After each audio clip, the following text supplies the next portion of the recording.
Bonjour tout le monde, c'est Symétrique et aujourd'hui dans cet épisode, je vais vous expliquer comment démonter le pare-choc d'un Peugeot 406 coupé.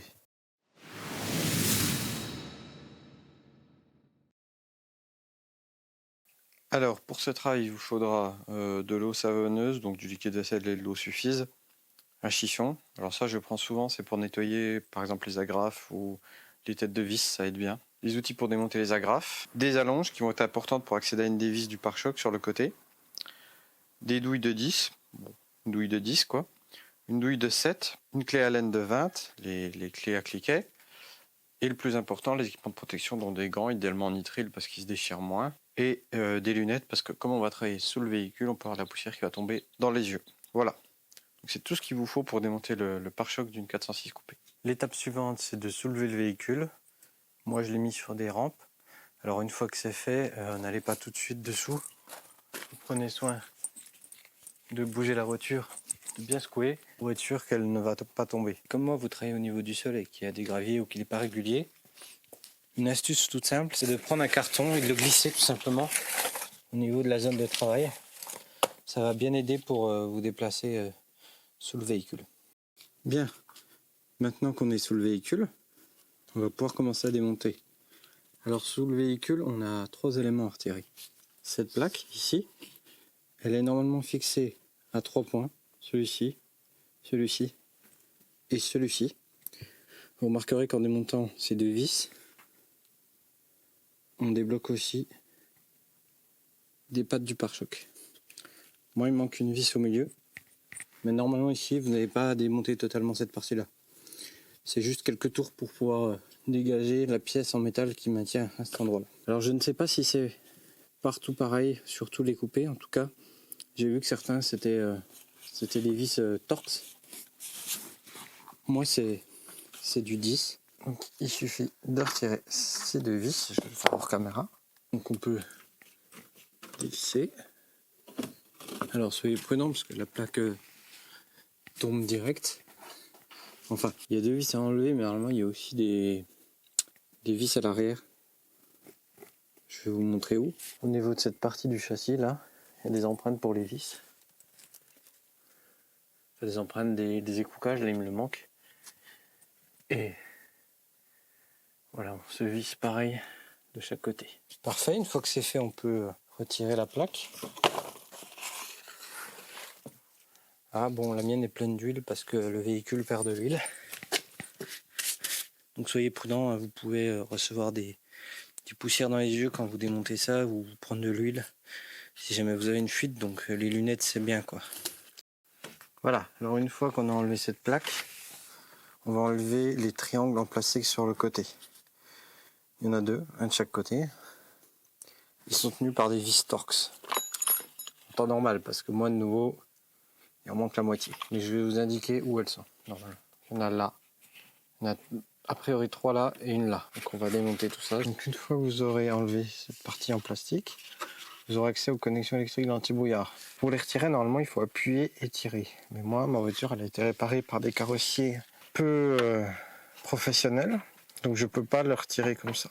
Donc, ce que vous pouvez faire aussi, c'est retirer l'ampoule carrément. Donc d'ailleurs, si vous voulez changer vos ampoules de anti-brouillard, il suffit d'enlever le plastique là et puis vous pouvez accéder. Là, il y a une languette, là, vous voyez. Il faut tirer dessus et en même temps, vous tirez vers le bas. Et voilà, ça. N'est-ce pas, Romulus? Hein? Romulus? T'es d'accord? Tu vérifies si je bosse bien? Ça va, la voiture est sécurisée? Ok. Donc voilà comment retirer. Pour info, de ce côté-là, il faudra qu'on enlève ce tuyau-là. Enfin, une partie, hein. Cette partie-là, pour pouvoir accéder au-dessus. C'est la différence entre les deux côtés, mais je vous montrerai ça. Voilà, pour déposer le demi par bout, il y a un clip ici, un autre là, et une fixation encore en bas. Donc là, je vais vous montrer comment retirer ces 2 clips. Donc voilà, moi quand je fais ce genre de travaux, j'aime bien venir voilà, mettre un peu d'eau savonneuse, frotter un petit coup. Ce genre de clips plastiques sont assez simples à démonter. Vous avez une partie centrale.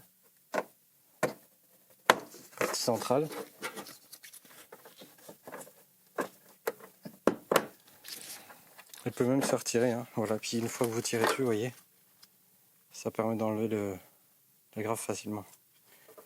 Voilà, on peut la réutiliser, hein. En fait, ça vient bloquer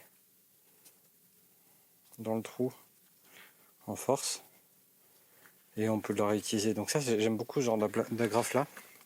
Je les trouve vraiment très pratiques, faciles à démonter. Voilà, une fois que vous avez enlevé au-dessus, vous avez une vis, c'est du 7. C'est pris en sandwich avec cette partie là, vous n'avez pas besoin d'enlever. Donc je suis obligé de lâcher la caméra. Donc en fait là, ça tourne dans le vide, mais vous pouvez passer la main au-dessus et maintenir.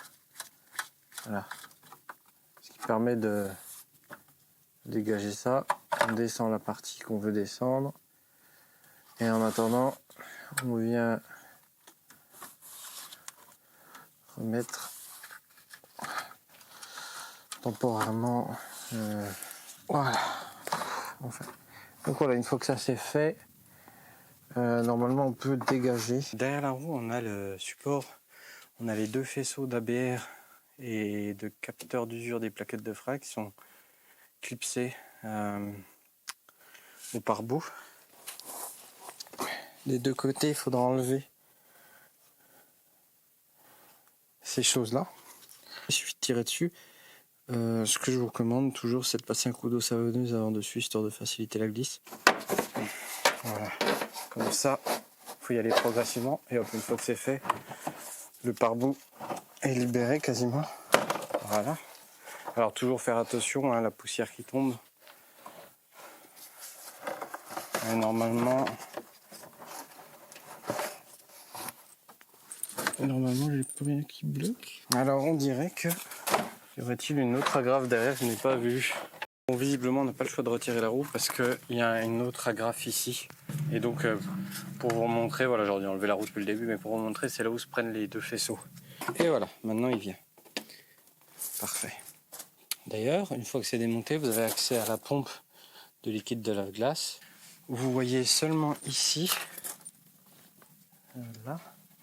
là il y a une vis de 10 qu'il faut enlever. Il y en a une aussi au fond.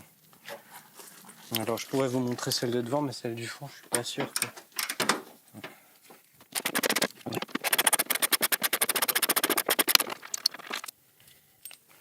Voilà, donc deux vis comme ça, avec une grosse rondelle. La deuxième va être un peu plus difficilement accessible. Alors, j'ai trouvé une solution pour pouvoir enlever la dernière vis sans trop insulter les branquignoles d'ingénieurs de chez Peugeot. C'est utiliser beaucoup d'allonge et de passer par le dessous. Voilà, ça reste chiant parce qu'il faut passer sa main là, repérer, et là voilà, on a accès et on peut dévisser à peu près. Alors il faut s'assurer d'être bien droit, ce qui n'est pas forcément évident au premier abord. Voilà, je l'ai. Je vais démonter et faire la même opération au niveau du pare-bout et du pare-choc de l'autre côté. Puis après, je vous montre les trois dernières vis à enlever pour pouvoir enfin retirer le pare-choc. Normalement, sans problème. Normalement. Je crois qu'il y a les projecteurs de lave-glace à déconnecter. Mais je pense qu'on n'a pas le choix de les enlever, les déconnecter quand on enlève le pare-choc. Parce qu'ils sont inaccessibles. Ce tuyau-là, il faut le déboîter d'ici. Au-dessus, il y a un petit truc en plastique. Parce qu'en fait, il empêche l'accès à la vis. Je pense que ce sera plus facile de dévisser ici parce qu'on n'a pas le bocal de lave-glace. Vous pouvez aussi enlever ça de là juste pour vous donner un peu plus d'accès. Hop, comme ça, mettre sur le côté sans trop forcer. Une fois que ça c'est fait, vous pouvez dégager le tuyau. Pas la peine de le retirer, hein. Pareil, vous avez accès aux deux vis là au-dessus. Maintenant qu'on a enlevé tout ce qu'il y avait en dessous, on va pouvoir enlever les trois vis qui restent au-dessus. Donc c'est la partie la plus facile, on va ouvrir le capot. Et c'est trois vis de 10. Alors forcément j'en ai une qui veut pas venir.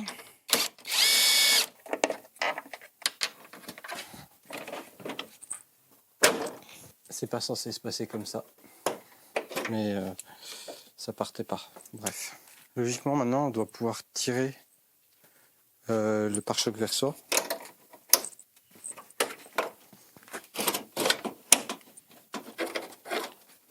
Je vais déjà le dégager de chaque côté au niveau des ailes. Voilà. Et ouais, et là vous voyez, il vient comme ça. Voilà.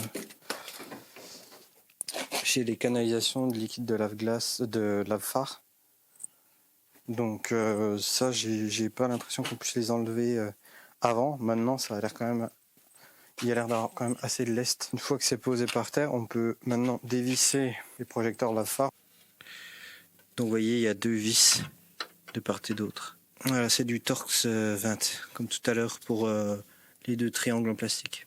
Une fois que vous avez démonté, la pièce est plus mobile et vous pouvez tirer sur le mécanisme. Vous voyez, ok, ça permet de le déployer comme s'il projetait. Et là, en fait, voilà, en écartant un peu cette patte-là, on peut enlever la garniture, enfin l'enjoliveur, voilà, ce qui permet ensuite de dégager la pompe, la pièce de projection. Je vais faire pareil de l'autre côté et on va conclure. Vous savez maintenant comment démonter le pare-choc d'une 406 coupée avec anti-brouillard et feu xénon, donc les lave-glaces. Dans un prochain épisode, on va parler des phares. Je vais rénover le phare gauche pour qu'il ait l'air du phare droit.